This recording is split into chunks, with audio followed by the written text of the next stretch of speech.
La reunión entre el Gobierno central y la Comunidad de Madrid contra la pandemia acaba de nuevo sin acuerdo. Ambas administraciones rubrican un pacto, de nuevo, como decimos, un nuevo episodio de descoordinación. Comenzamos.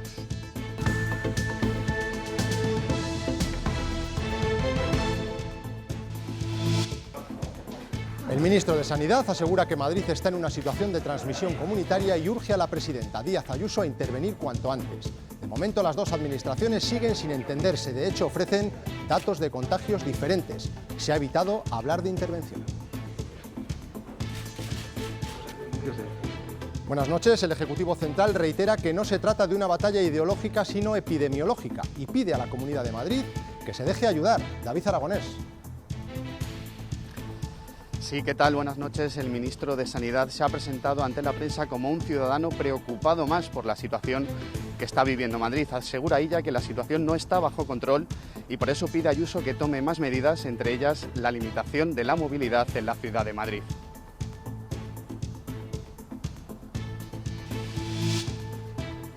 Por tanto, no hay que tomárselo como un juego. Hay transmisión comunitaria y no está tomado el control de la pandemia, porque vemos que va incrementando semana a semana, ¿no? Quim Torra ya no es presidente de la Generalitat de Cataluña. El Tribunal Supremo le ha inhabilitado, pero él no acepta la sentencia. Considera que quieren derrocar a su gobierno con métodos antidemocráticos y anuncia que llevará a la Unión Europea la causa de la independencia. Se ha mostrado muy crítico con la justicia. Perquè uns jutges, i no pas el poble de Catalunya representat al Parlament, han decidit que no puc ser més el president de Catalunya. Hoy han comenzado las clases los alumnos de primero de medicina. Más que nunca, la decisión de optar por esta carrera ha sido vocacional. De sus palabras se desprende la importancia que ha tenido el COVID-19 para decantarse por estos estudios. Si yo tuviera la titulación para poder estar en el hospital mucho antes, por mí me hubiera metido mucho antes. Una impotencia, no poder hacer nada. Entonces el hecho de estudiar medicina, pues es como que ya estás aportando algo. Castilla y León es la sexta comunidad autónoma en la lista de licencias de armas tramitadas. La palma se la llevan los rifles y escopetas con más de 35.000. Armas cortas autorizadas solo hay 400. En cuanto al tiempo, después de un fin de semana frío con temperaturas de noviembre sin terminar septiembre, los termómetros van a subir. Y el veranillo de San Miguel, un año más, hará acto de presencia. Eso sí, el jueves cambia el tiempo y terminaremos la semana con lluvia y con frío.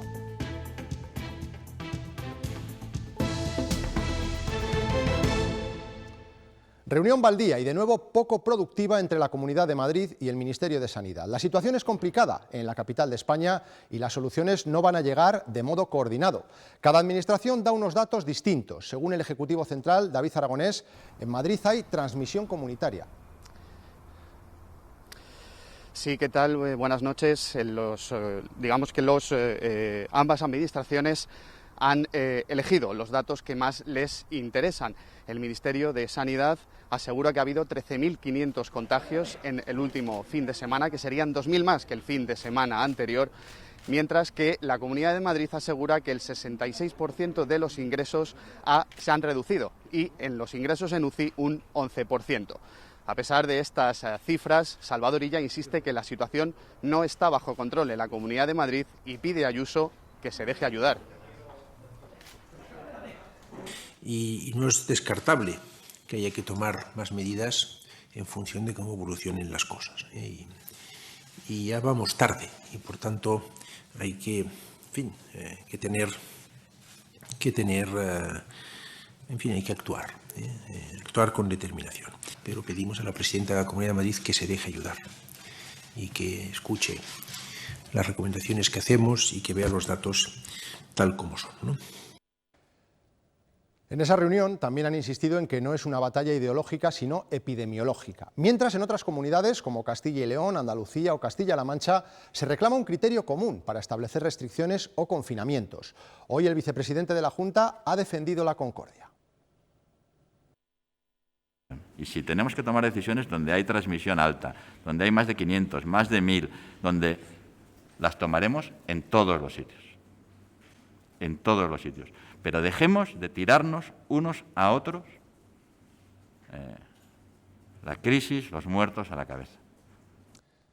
Muy crítico con el Gobierno de Castilla y León, el líder de la oposición regional. Luis Tudanca no entiende que la Junta ahora defienda criterios comunes cuando en la desescalada fue por libre y pionera en designar, por ejemplo, como referencia la Unidad Básica de Salud y no la provincia. Acusa a Mañueco de estar con Ayuso obedeciendo únicamente órdenes de partido. El señor Mañueco tiene que elegir. O elige Castilla y León, o elige al señor Casado y a la señora Ayuso. Esa es la elección que tiene que hacer hoy, para luchar contra el coronavirus y proteger a los castellanos y a los leoneses, que es nuestra única obligación.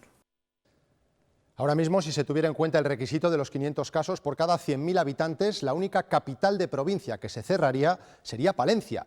Allí los datos cada vez preocupan más, tanto que el alcalde, si la situación no mejora, no descarta tomar la medida más drástica. Si se llega a un estado de transmisión comunitaria, si se llega a un estado de descontrol en cuanto a saber la procedencia de los contagios, las medidas que dictaminan las autoridades sanitarias son claras. Si se descontrola la situación, la única solución es el confinamiento y es responsabilidad nuestra que eso no suceda. En Ávila, la situación epidemiológica de la zona básica de salud de Sotillo, con un 27% de personas con PCR positiva por cada 10.000 tarjetas sanitarias, es la que más preocupa. También a la consejera de Sanidad, que ha manifestado la necesidad de hablar con el alcalde ante la evolución de la zona. No obstante, la interrelación con la Comunidad de Madrid no parece, según el edil, tener incidencia en el incremento de los casos. Desde el Ayuntamiento estamos en estrecha colaboración con la Junta de Castilla y León, a diario con la Delegación Territorial, con los miembros del Centro de Salud, la coordinadora del Centro de Salud, para adoptar todas aquellas medidas que se nos vayan solicitando. En este momento nosotros entendemos que, siendo una situación difícil, estamos lejos todavía de encontrarnos en una situación que requiera medidas excepcionales. Hoy los casos de Castilla y León bajan con respecto al fin de semana. Se suman 466 casos más de coronavirus, con una cifra total por encima de los 53.000. Han fallecido 11 personas más en los hospitales en las últimas 24 horas y 8 más en residencias desde el viernes. Es cierto que los datos de hoy mejoran levemente, pero el crecimiento en el último mes ha provocado un aumento de la carga asistencial en los hospitales, sobre todo en la UCI. El 1 de septiembre había 34 pacientes graves ingresados en estas unidades. 4 semanas después, esa cifra, como ven, se ha triplicado. Hoy ya son más de 100 los enfermos COVID que ocupan camas UCI. Los dos hospitales de Valladolid, el Clínico y el Río Ortega, tienen un tercio de estos pacientes, con 32 del total. No solo eso, también los ingresos en planta no han dejado de subir. Vemos el ejemplo en el Hospital Clínico de Valladolid. Se ha pasado de 40 hospitalizados a casi el doble, 77 ingresados a día de hoy. Pese a estos datos, continúan las imprudencias. En la Universidad de León hay 12 alumnos en aislamiento. Acudieron a un botellón con más de 60 estudiantes en un parque y días después, una de las asistentes dio positivo en coronavirus. El botellón tuvo lugar en este parque de la Granja de la capital leonesa. Días después, una de las participantes tuvo conocimiento de que un familiar directo suyo era positivo en coronavirus y decidió hacerse ella también la prueba PCR, dando también positivo. Ante esta situación, dio aviso a su facultad, la Facultad de Ciencias de la Actividad Física y el Deporte, que inmediatamente puso en marcha todos los protocolos anti-COVID. Se elaboró un rastreo de sus contactos más directos y se avisó a 12 personas que habían estado con ella durante esa noche, a las que se recomendó que se aislaran y se mantuvieran en cuarentena a la espera de que pudieran desarrollar síntomas de la enfermedad. Y las posibles imprudencias tienen consecuencias. Se confirma la sospecha de que las reuniones masivas durante las no fiestas en el municipio de Sotoserrano, en Salamanca, se han traducido en un alto número de contagios. Recuerden que la semana pasada hicieron PCR masivo a toda la población. Con ese cribado se han detectado 80 nuevos casos, más del 15% del total de la población. Y todavía está a la espera de saberse el resultado de los test a domicilio a las personas autoconfinadas.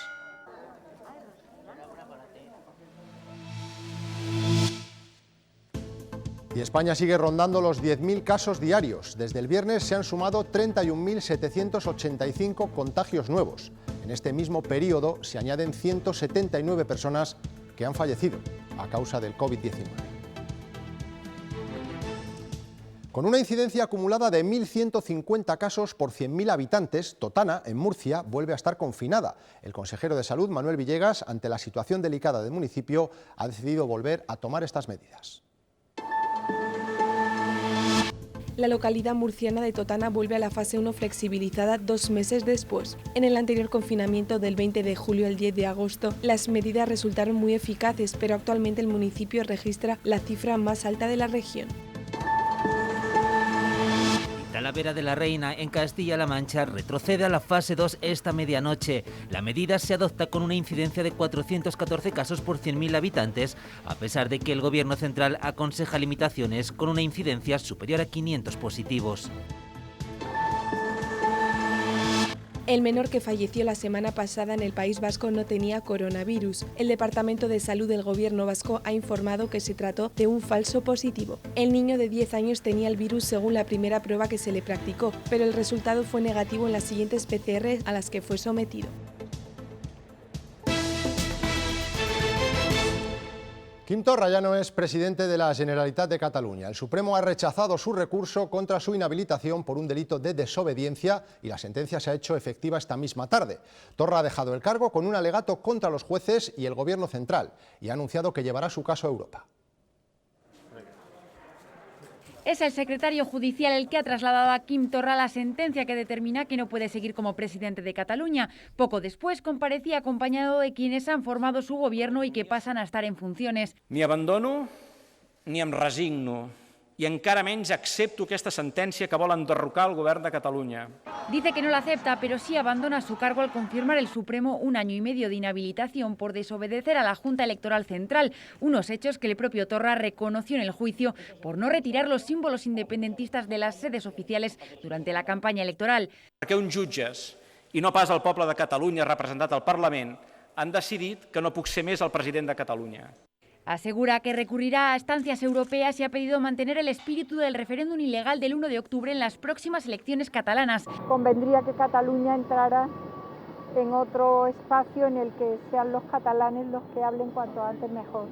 Nos hemos empezado a poner en contacto con los partidos de la oposición para buscar fórmulas que garanticen que Cataluña no queda bloqueada en tiempos de pandemia. Ciudadanos no avanza si presentará un candidato alternativo al presidente del Parlamento catalán, quien es ahora el que tiene que reunirse con los grupos y decidir qué hacer, si se intenta una investidura o se convocan elecciones autonómicas en Cataluña.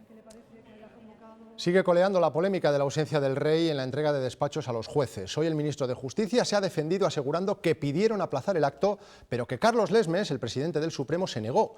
Campo ha reconocido que Moncloa tomó la decisión ante la inminente sentencia sobre Quim Torra y el aniversario del referéndum ilegal.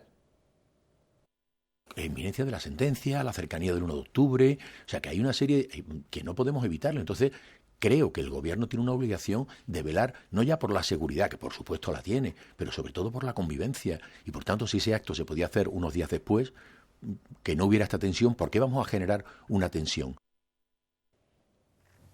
Y hoy hemos vuelto a ver al rey por primera vez después de su ausencia en Barcelona. Este mediodía ha inaugurado las nuevas instalaciones de la Fundación Ortega y Gasset Gregorio Marañón en Madrid. Felipe VI no se ha referido a la polémica y ha reivindicado el valor de la cultura para sumar y no restar.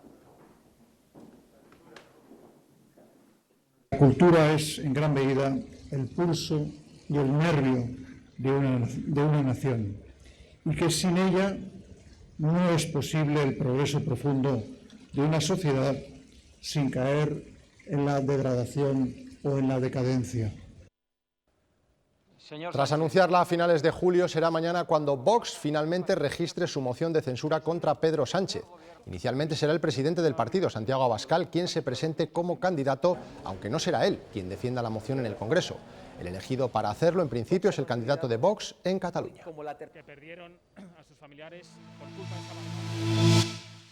Si me pides ayuda, mi ayuda es sé crítica conmigo.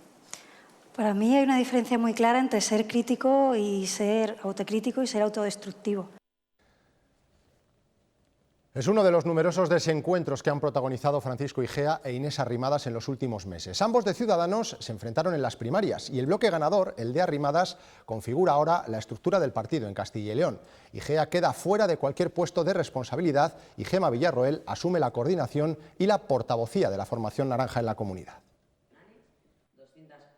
Es la nueva coordinadora de Ciudadanos en Castilla y León, es decir, la portavoz y líder orgánica de la formación naranja en nuestra comunidad. Inés Arrimadas ha elegido a Gemma Villarroel, portavoz del partido en el Ayuntamiento y la Diputación de León, y que durante el proceso de primaria se posicionó del lado de Arrimadas. Villarroel estará acompañada por Miguel Ángel González, Gemma Gómez y Marta Sanz en la nueva directiva autonómica. Sustituye como portavoz al presidente de las Cortes, Luis Fuentes, quien seguirá con un asiento en el comité autonómico. No lo tendrá Francisco Igea. Una cosa es que sea vicepresidente del gobierno autonómico y otra cosa es que tenga que tener un puesto, en este caso, en la parte orgánica del partido. El vicepresidente de la Junta ve razonable esta situación después de su derrota en las primarias ante Arrimadas. Que son cambios lógicos dentro de un cambio en la organización. Lo que a mí me toca es aceptar el resultado. Quiero decir que en eso consiste la democracia. Igea asegura que ya ha hablado con Villarroel y que ella se ha puesto a su disposición para ayudarle a cumplir el programa. La localidad berciana de Folgoso de la Ribera ha sido noticia estos días por la concordia política que han mostrado PP y PSOE al pactar alternarse el bastón de mando del ayuntamiento. Pues bien, el Partido Socialista ha comenzado los trámites para expulsar a sus concejales, porque los estatutos prohíben tajantemente ceder la alcaldía a un tercero. Quien ha actuado al margen del partido ha sido él. Luego está claro que el procedimiento en ese aspecto, y más a través de un pacto con el Partido Popular, procede la expulsión del partido como militante.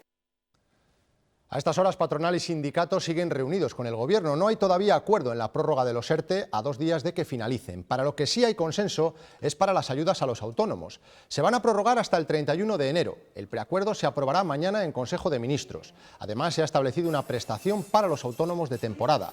Desde la asociación ATA celebran el acuerdo.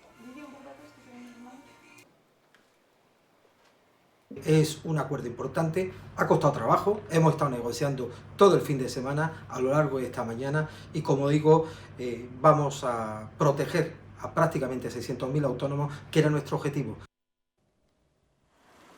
El Gobierno amplía la prohibición de desahucios y de las subidas abusivas de alquileres hasta enero de 2021. Mañana se va a aprobar la prórroga de este acuerdo, que de momento no incluye el corte del suministro eléctrico, agua o gas.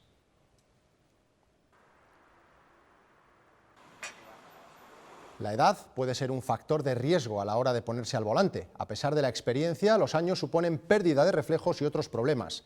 El informe de la Fiscalía de Salamanca ha propuesto una solución: crear una letra M para conductores mayores.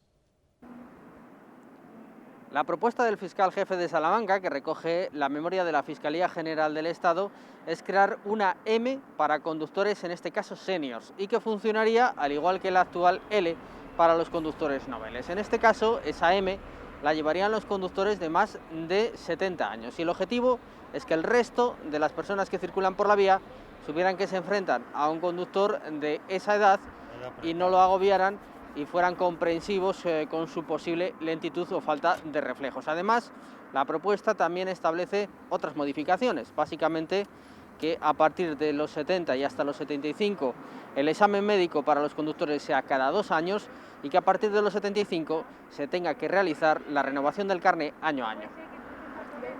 Comienza en la Audiencia Provincial de Burgos el juicio por el asesinato de Silvia Plaza, fallecida en el año 2018 tras recibir una paliza presuntamente de su expareja. La sesión de hoy se ha iniciado con la declaración del acusado. El acusado ha alegado que había consumido drogas, por lo que no recuerda nada de lo ocurrido entre el 28 y el 29 de abril de 2018. También ha señalado que nunca pegó a Silvia Plaza, a pesar de que ésta le había denunciado hasta en 3 ocasiones y una de esas denuncias derivó en una condena por malos tratos. También tenía una orden de protección en vigor. A lo largo de su declaración ha incurrido en varias contradicciones. Julián David Lázaro ha negado haber golpeado a Silvia Plaza en ningún momento, a pesar de que había sido condenado por violencia de género en una sentencia de conformidad en octubre de 2017. También niega haber quebrantado la orden de alejamiento. Ha declarado que no llamaba por teléfono a Silvia Plaza, aunque las acusaciones han presentado prueba documental de que el día de autos, desde su teléfono se llamó a la víctima en 35 ocasiones y en otras 41 desde el teléfono de un amigo. Asimismo, niega haberse acercado aquel 28 de abril de 2018 hasta el domicilio de la víctima e incluso haber hablado con su padre, algo que este último ha contradicho en la sala de vistas. El acusado dice no acordarse de nada de lo ocurrido ese día porque estaba bajo los efectos de las drogas. La defensa ha reconocido la culpabilidad de Julián David, pero solo de un delito de lesiones. En su estrategia pone en duda la atención sanitaria recibida por la víctima, que tardó 1 hora en ser trasladada hasta el hospital. La Fiscalía ha solicitado 25 años de prisión por asesinato, maltrato habitual y quebrantamiento de condena, mientras que las acusaciones particular y popular han elevado esa petición de penas hasta los 28 años. La fiscal general del Estado ha destacado hoy el papel de las fiscalías territoriales. Dolores Delgado, que ha presidido la toma de posesión de la nueva fiscal jefe de Segovia, ha señalado que el robustecimiento de las fiscalías territoriales pasa por emprendedores proyectos que supongan un cambio de paradigma y una voluntad de modernización permeable a las necesidades de la sociedad.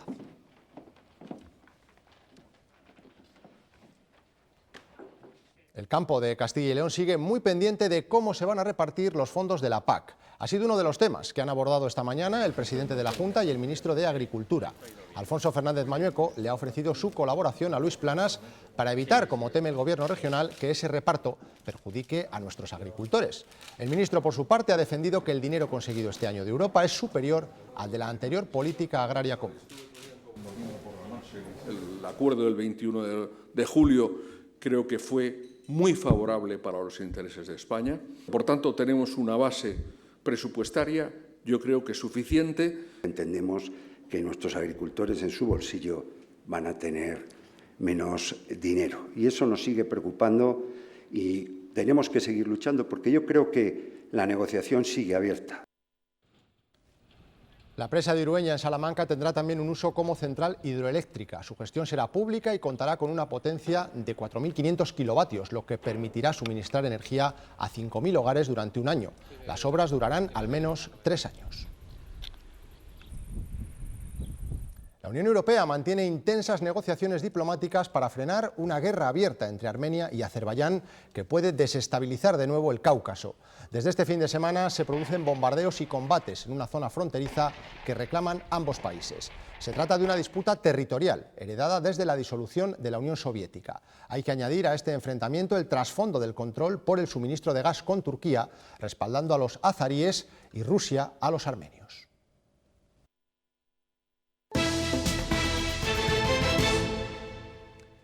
Comienzan las clases de la Universidad de Valladolid, este curso de forma semipresencial. Una semana se presentarán en el aula y a la siguiente escucharán a sus profesores desde casa. Es el método de enseñanza bimodal. Entran en funcionamiento nuevas herramientas como las webcam y los alumnos valoran el regreso. Y la verdad que ha ido muy fluido. El profesor se manejaba muy bien con el ordenador y con la clase a distancia. Es un poco surrealista, pero estaba claro que en algún momento había que volver a empezar. Y que podamos aprender. Preferimos estar en una clase presencial antes que en casa. La enseñanza en casa no fue, la verdad, que muy buena. Entre esas novedades que se van a encontrar los alumnos destaca también el uso de etiquetas de localización. Aprovechando las nuevas tecnologías, la Universidad de Valladolid ha apostado por establecer códigos QR en las mesas. Es una medida más para controlar dónde se sienta cada persona y qué día lo hace. De este modo, en caso de detectar un positivo, sería más sencillo rastrear a los compañeros con los que han tenido contacto. Bueno, eso queda almacenado. Si pasado mañana, espero que no, tenemos algún caso, pues sabríamos el grupo de gente que estaba en el aula.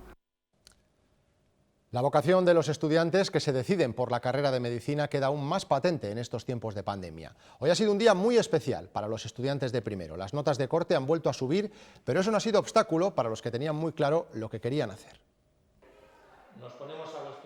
Son la generación de universitarios del COVID-19. No he dudado en que quería estudiar medicina. La pandemia les ha empujado en su decisión de ser médicos. Hemos estado encerrados en casa y era como una impotencia no poder hacer nada. Entonces el hecho de estudiar medicina, pues es como que ya estás aportando algo. Después de 2 años de intenso estudio en bachillerato, estos estudiantes cumplen el sueño de su infancia. Creo que sí que la hemos visto reforzada porque vemos una verdadera necesidad. A algunos estudiantes no les llegó la nota para entrar en medicina en su momento, pero años después han conseguido acceder a través de otros estudios y llegan con experiencia laboral. Soy rastreadora ahora mismo. Me ha dado mucha rabia no poder ayudar ni hacer nada porque no he podido por el tema de la titulación. Soy enfermero, en estos momentos es muy complicado por el tema de estar con pacientes, posibilidad de contagio, posibilidad de contagiarte tú, contagiar a tu familia. Sin embargo, estos futuros médicos asumen el riesgo que ha mostrado la pandemia. Siempre ha sido una profesión de riesgo, lo que pasa es que es algo que no se veía. De los fallecidos sanitarios en medicina, los médicos han sido, de cada 4 fallecidos sanitarios, 3 han sido médicos. Un curso más, Medicina ha vuelto a ser la carrera más solicitada en la Universidad de Valladolid y la lista de espera para entrar supera los 4.000 candidatos. Las actividades extraescolares pueden volver a los colegios públicos antes del próximo mes de enero. Hoy la Consejería de Educación se ha reunido con la Asociación de Empresas de Actividades Extraescolares y espera darles una respuesta en 15 días. Van a estudiar el protocolo que les han presentado y su viabilidad. Lo que esperamos es que la Junta de Castilla y León también sea coherente ante esa situación y nos permita desarrollar estas actividades extraescolares desde el principio y además como solución para evitar el masivo contagio de estudiantes o de familias a la hora de contratar servicios no regulados. En las empresas de Castilla y León sí que tenemos la capacidad de en 48 o 72 horas poner a funcionar nuestras actividades. Son imágenes de Segovia. Allí los alumnos de primero de bachillerato artístico han protestado, como ven, en la calle ante la última modificación de sus horarios.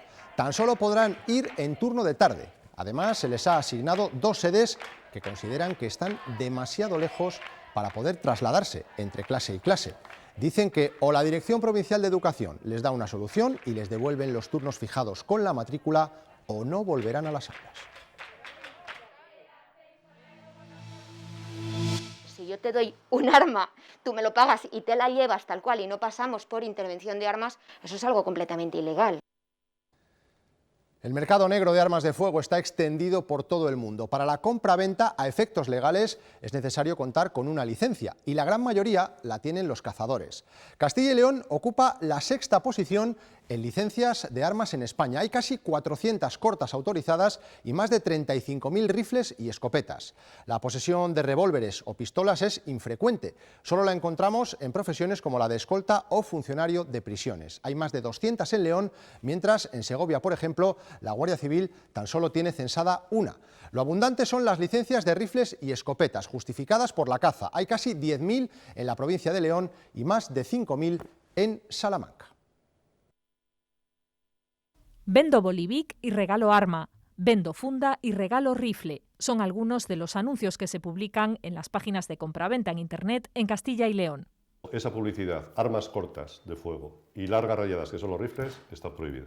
El artículo 45 del Reglamento de Armas establece que la publicidad de las armas de las categorías 1 y 2, pistolas y rifles, solo podrán realizarla las tiendas profesionales del sector, si el anuncio, además, redirecciona a su página web. Si yo te doy un arma, tú me lo pagas y te la llevas tal cual y no pasamos por intervención de armas, eso es algo completamente ilegal. Para poder adquirir un arma hay que pasar un examen escrito y uno psicotécnico. El cambio de titular es un trámite imprescindible. Cualquier persona que quiera adquirir un rifle tiene que tener su licencia de armas y además está regulado, por ejemplo, para los rifles que tienes que tener un armero homologado. Si lo que se detecta es un ilícito penal, es decir, que ni el propietario ni el destinatario son titulares de armas ni puedan tener armas en propiedad, es cuando se pasa el caso al ámbito de policía judicial. La Guardia Civil investiga estas páginas de Internet continuamente para acabar con este tipo de anuncios. Podríamos estar hablando de lo que llevamos de año, unas 5 o 6 infracciones de este tipo. Castilla y León es la 6ª comunidad autónoma del país en el uso de armas.